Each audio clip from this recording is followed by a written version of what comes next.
All right, we are joined today by three private team coaches, and we're just going to kind of figure out a little bit more about their teams and if it's the right fit for you or if you want to go another route. We're joined by Jeff Bonnani of 73 Sailing, Johnny Norfleet with ClarkFleet, sorry, and Matt Peter with OneUnited. So just going to get started here, just do a couple introductions. Jeff, let's start with you. Where do you live? What do you do? Tell us a little bit about 73 Sailing to get started. So, 73 Sailing is based out of New Jersey. I am a uh, part-time coach, part-time professional sailor, and I work for North Sails One Design doing sail development. You can see the Tufts Spurgey in the background. Obviously, I'm a college coach. I've been at Tufts now for 3 years. Before that, I was at Fordham for 9 years. And we started our ClarkFleet program in 2019. And prior to that, I'd been coaching Club for 20s pretty much since I graduated college, and started, coaching college sailing myself. So I've been at nearly every C420 event on the calendar since about 2014. All right, Matt, where are you located? And tell us a little bit about your team. Yeah, so I live in Long Beach, California now. I'm currently the sailing director at Long Beach Yacht Club, in addition to running One United, and I help out with the modern day high school as well. Um, and we've done One United for about 5 years now. It's as it's evolved, we've sort of, gone from a national team drawing kids from various parts of the country. Now we're kind of consolidating into two areas, mostly the Southern California region and South Florida. That's kind of our main focus at this point. Great. And you guys have all been involved with the class for a long time. So you guys have a lot of experience, and we're great to have you with the class and with us here on this call. So thank you. First of all, I want to ask you guys, what are the benefits of a private team? If someone's, considering I'm sure parents have a lot of options. What is the benefit of a private team versus maybe something regional or through their club? I'll start with you, Jeff. So, I think really the biggest benefit to being on a private team is that you get a broader exposure to more sailors from across the country, more coaches. I think also what happens at these large events is that they're quite big, meaning there's a lot of boats there, and you'll have multiple flights per each start. So when you're with the bigger team, it's more likely that your team is going to have just more coaches on the water to be able to help you versus if you're with a smaller team, it's harder to for the coaches to keep track of the kids. I think those would be the main benefits. And it's, I think the bigger the team, the more people you have, the more likely you're going to find people that you enjoy working with. Yeah, I mean, I think I agree with all of what Jeff said. I would also add that there's some, scheduling benefits to, if you're with a yacht club program or otherwise, they might not do the full calendar. They might only do the events that are local to them. If a C420 event is, if a New England's is at Sail Newport or a Nationals at Sail Newport, you'll get a lot of New England local, Rhode Island Yacht Club, traditional team programs attending.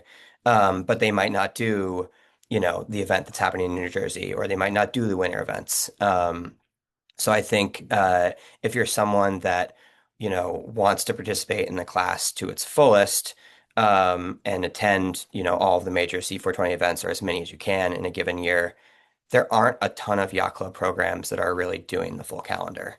It's just sort of the nature of that, that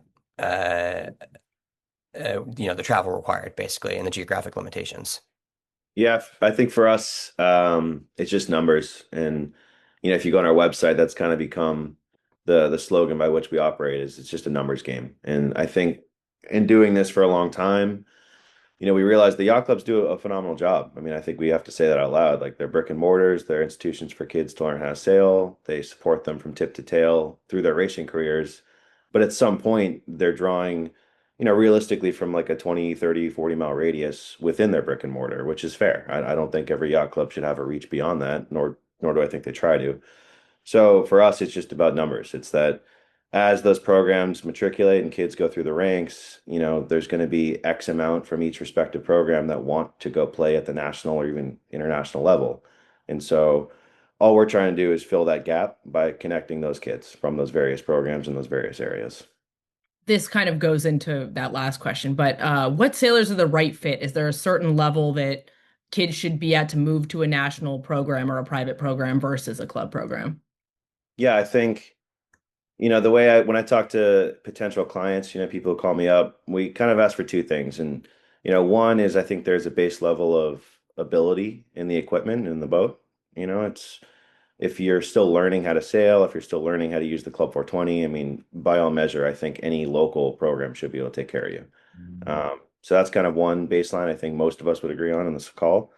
The second for me is, I will say we're not hunting people who are at the top of the fleet, and quite the opposite. I think there's also a situation where there's a lot of kids in the country.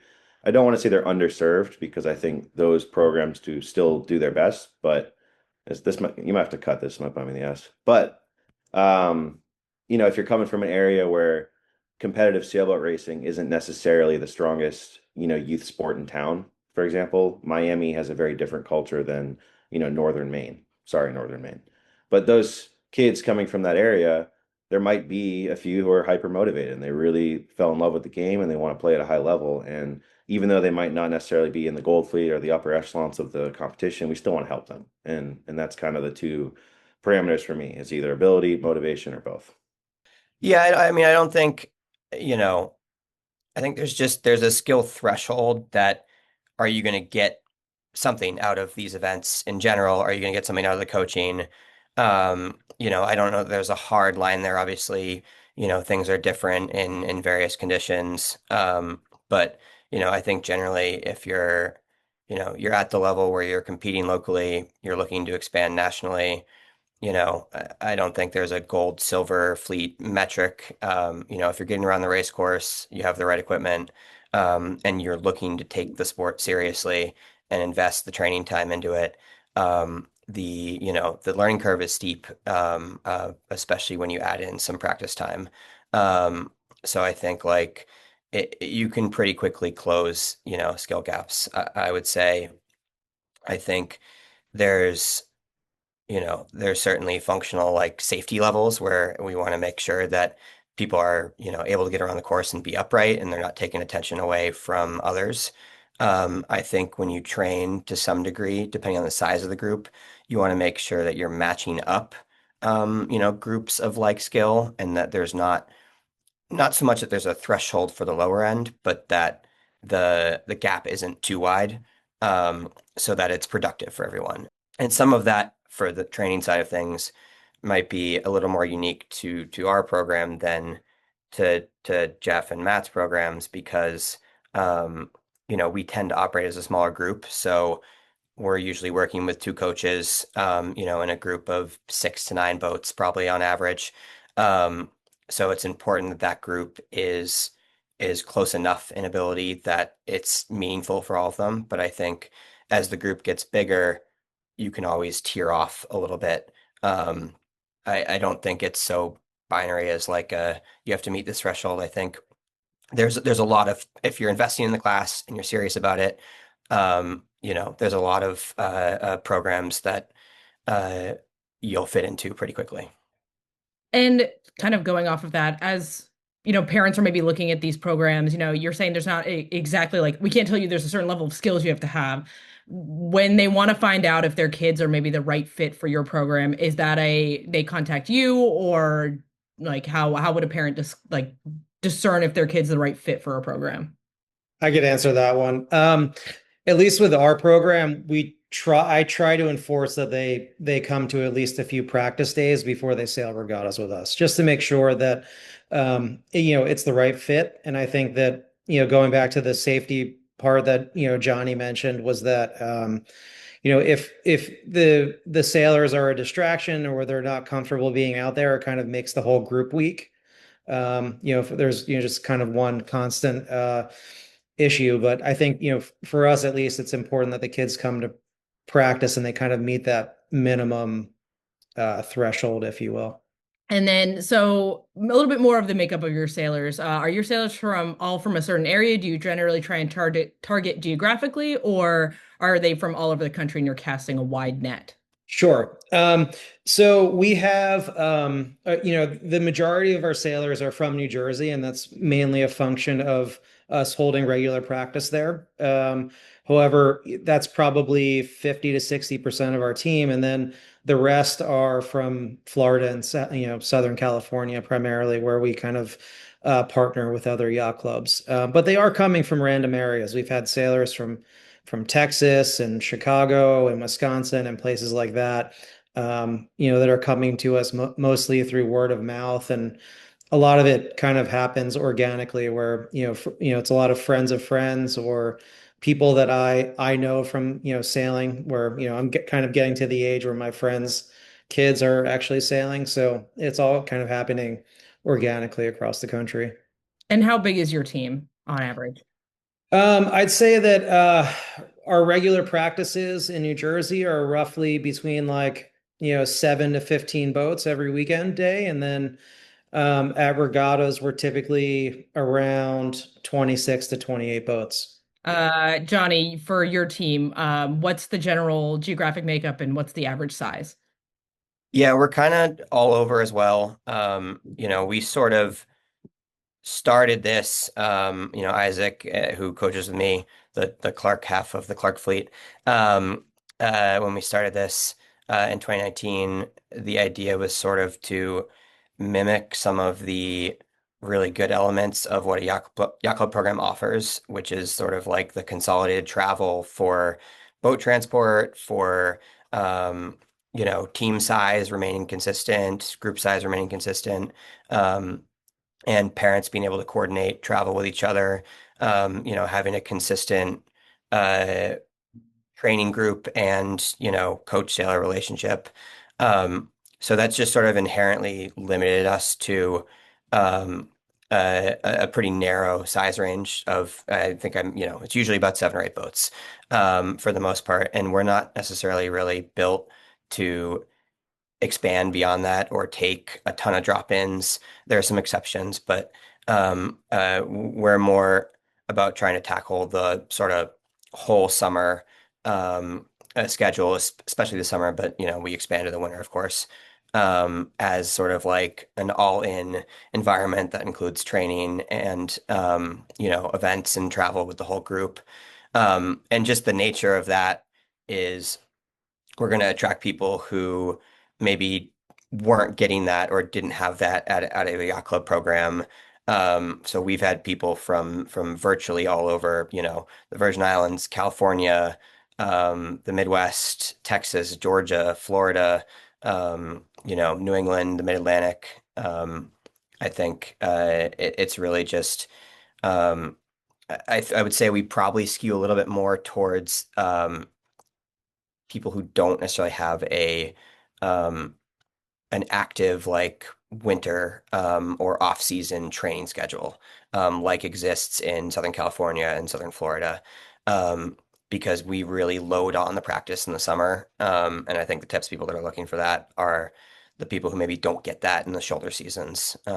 So I would say maybe we skew a little bit that direction, but that's not not by rule for by any means.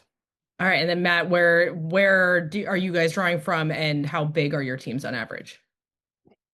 Yeah, so I think kind of uniquely, a little different than the rest. We in the past few years, we really leaned into a yacht club partnership model. That's kind of been the new route we're going and something I feel strongly in. And so, as of now, we have pretty formal front-facing partnerships with 4 yacht clubs in Southern California, Los Angeles, Newport Beach, and Long Beach. Um, and we'll train regularly there. So a big chunk of our team is now coming from this area. We train throughout the year, almost every other weekend. And then we've had a front-facing partnership with Coral Reef down in Miami for a few years now as well. And so a good chunk of our team comes from there. So in the shoulder seasons throughout the scholastic year, we're operating kind of regionally on both coasts. And over in South Florida, they'll get, from what I understand, about 15 boats training regularly with their coaches. And then here in Southern California, we've been getting, yeah, about 10 to 15 boats as well. And then when they come together at the national level for the circuit, the Triple Crown Series, the events all over the country, we try to cap it at 20 boats.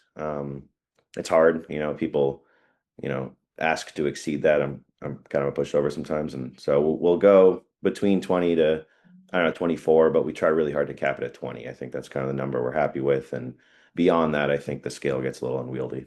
And you guys kind of talked about this a little bit, but everyone's mentioned doing regular practices. When you say regular practices, I know this differs in the summer versus the shoulder seasons, but what does your practice schedule look like? Is it, during the week, not tied to events, or is it pre-event only? If you guys could talk a little bit about your practice schedules. Jeff, if you could start. Sure. So in New Jersey, we're practicing fall and spring weekends. Summer is a little bit different depending on the travel schedule, but I would say that I'm pretty sure that nearly every weekend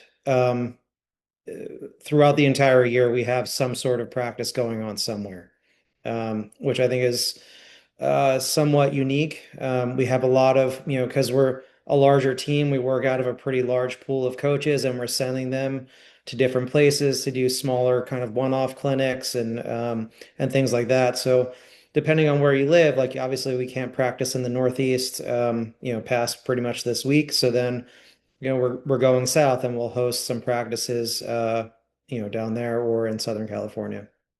Yeah, so I think one thing that's sort of specific to our program a little bit is that myself and Isaac, and additionally Dylan Paiva, who coaches with us, we're all college coaches, and just by nature of our schedules, where uh, we're busy with the college competition season in our teams, in the fall and spring, during what are otherwise if you live in an area where you have access to it, really valuable practice time for, C420 shoulder season training. And I think that, uh, speaking to Jeff in particular, is something that he's done a really good job of building, um, around what are like some very difficult, a bunch of different school schedules and high school team levels and levels of competition, and trying to find ways to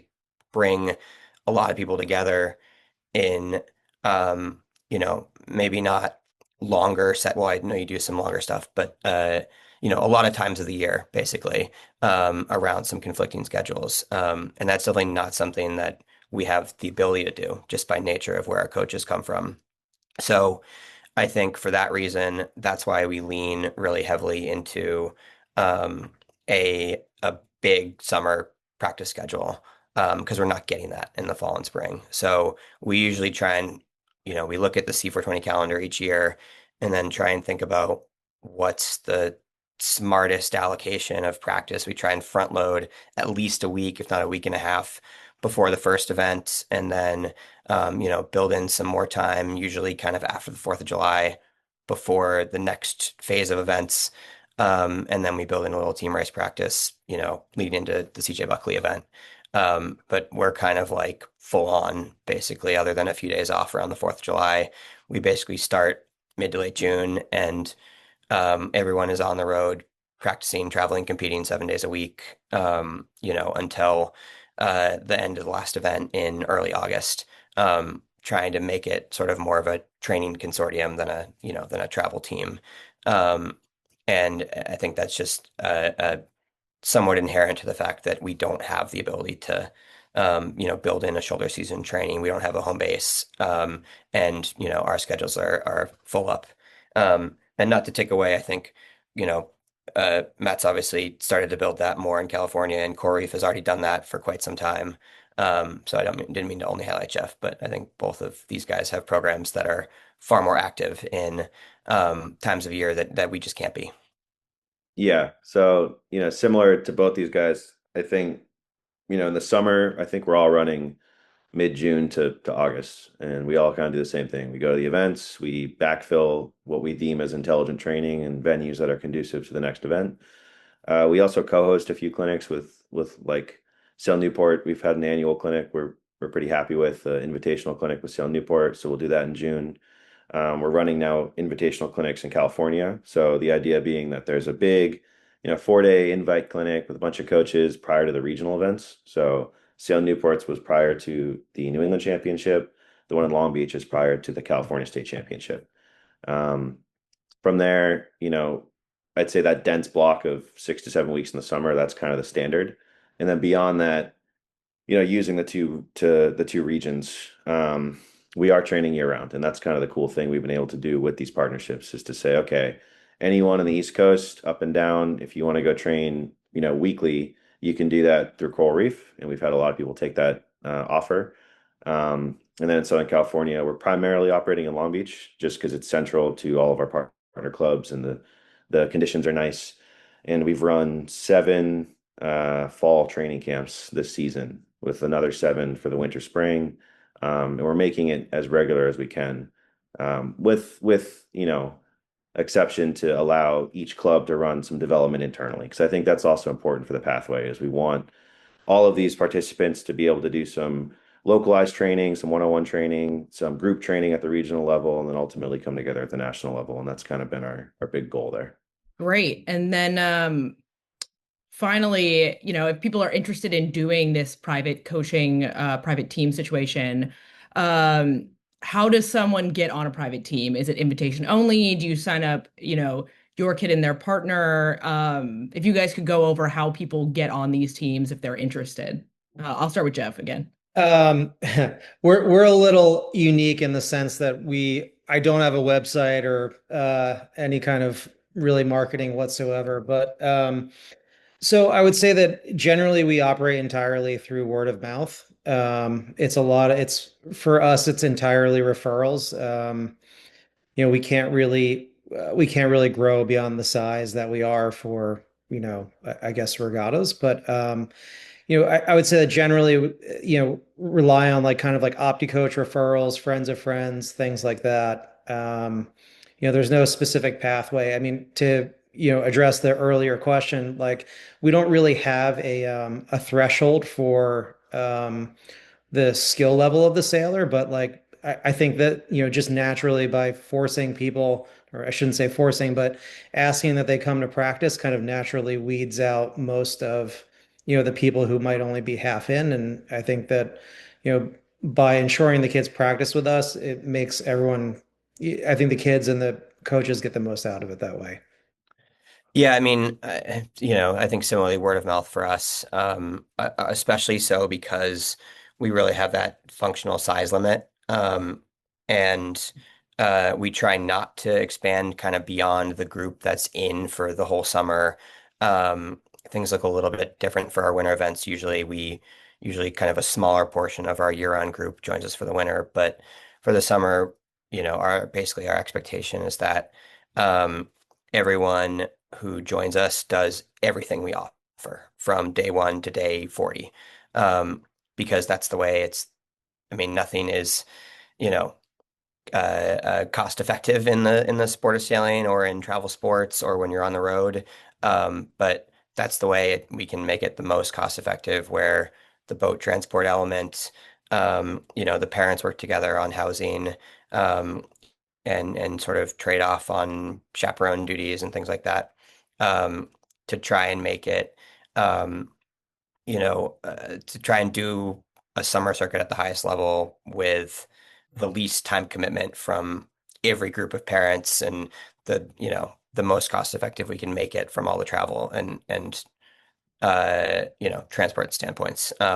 So just by nature, it's kind of, if someone's got to want to do that, and I think a lot of people don't necessarily want to do a full summer. They might want to do a couple events. They might want to go sail I-420s. They might want to go do a laser regatta, which is totally fair and makes sense. So we just sort of naturally attract a group that really want to focus on the C420 and maybe aren't getting that in the year-round stuff. So, we usually have pretty high retention until people want to, move on and not sub class anymore or graduating or whatever. And then within that, it's kind of just word of mouth of, you know, uh, parents recognize the other parents that are looking for this kind of program. But yeah, ours is, I think, a little more limited just because of the kind of specific size constraint. Not that these guys don't have a size constraint as well, they do, but ours is a little smaller, and the cap is a little more narrow. Yeah, I mean, simply put, it's just reach out. Whether it's word of mouth, whether it's, you saw what we're doing through a partner club, whether it was a friend of a friend, whether it was parents talking, whether it was social media posts or website or whatever. And that's how it happens. People reach out, we have a conversation. In that conversation, we go through everything we've talked about prior about where you're at in your sailing career. And one thing we ask too is candidly, what aren't you getting in your current configuration? And if there's a way to patch them up there. And, we have had some conversations where we tell people, listen, I think you're best served with your current program. Spend a little more time there. And um, more often than not, I think it's self-selecting. I think everyone's saying the same thing.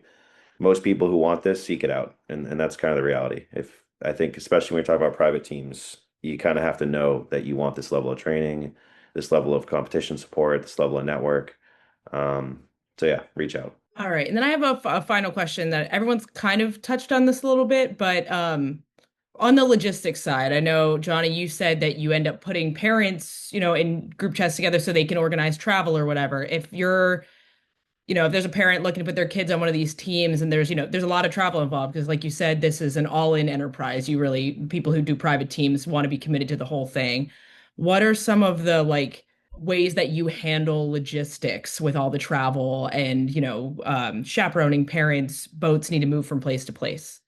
I'll start with you, Johnny. Yeah, I mean, ours is, we try and move all the boats around, and for us and it depending on, what we have for trailers and coach boats and such is usually us moving around 7 or 8 C420s. And, as I said earlier, I think the nature of it is it doesn't really work for us to move around a boat and a trailer when someone's not sailing because then they're not part of um, they're not, that's not how we want everyone to participate for the whole summer so they can both benefit from us, but also so we can keep costs down. And parents can sort of expect everyone's there for the whole summer. So how do we divide these responsibilities? So we try and keep it as mostly like a closed loop. Internally, once we know kind of the group that wants to do this for a full summer, we'll then get together with parents and coordinate. Um, we put a lot in their camp. We give them the structure of the schedule.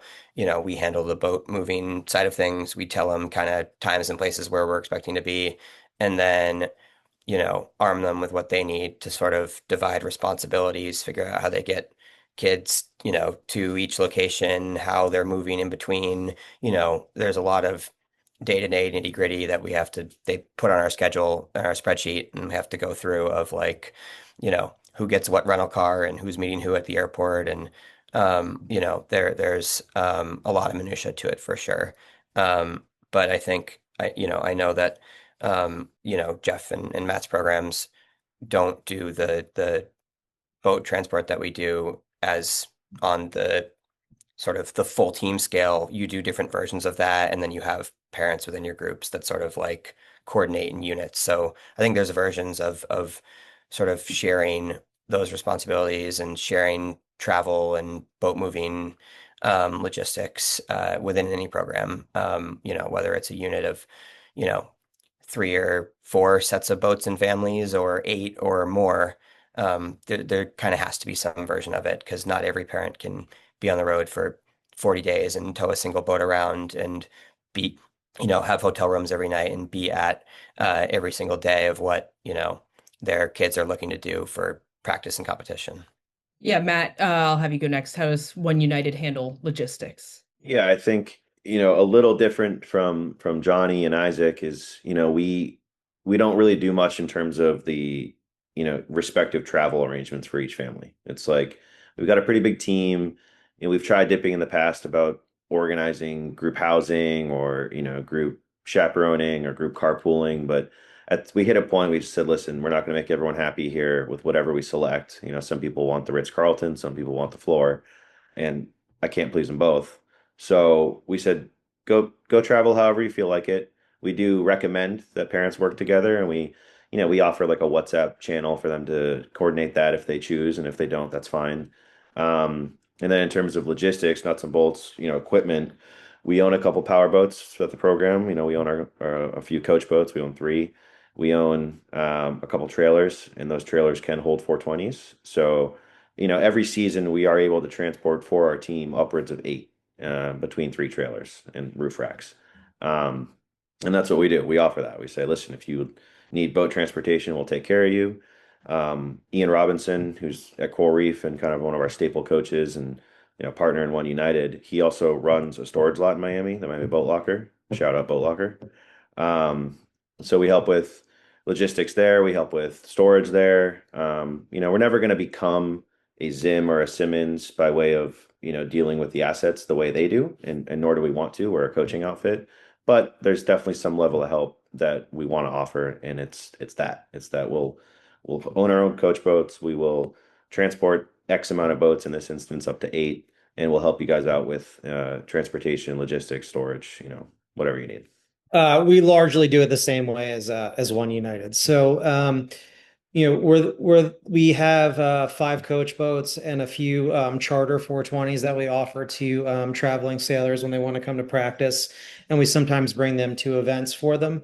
But largely, I mean, we've been really lucky that a lot of our parents are pretty trailer savvy, and the one thing that I ask is everyone buys a double trailer, not a single trailer, because then you at least have a partner who can take it when you can't go to a regatta, and that tends to work pretty well. Otherwise, we have some sailors doing Simmons truck boats, and then the rest of them pretty much charter. We have a group of kids from California that owns a 6-boat trailer, and that's that kind of gets moved around, and I generally handle kind of the between regatta, like storage in Florida, for example. Like, we're doing 3 or 4 events there this winter, and I try to coordinate that to make sure we're all in the same place. But yeah, like Alana handles a lot of the hotel room stuff for us through Zig Travel. I would say that generally, I was kind of laughing when Matt said about the hotel options. That is 100% true, but we found that like generally all the kids want to stay in the same place, and no matter, that kind of makes it a little more team friendly. So we try to select something that's kind of like in the mid option and just all go there and try to, enjoy that the best that we can. All right, great. That's the end of our questions. Thank you guys so much for being here. Super helpful responses.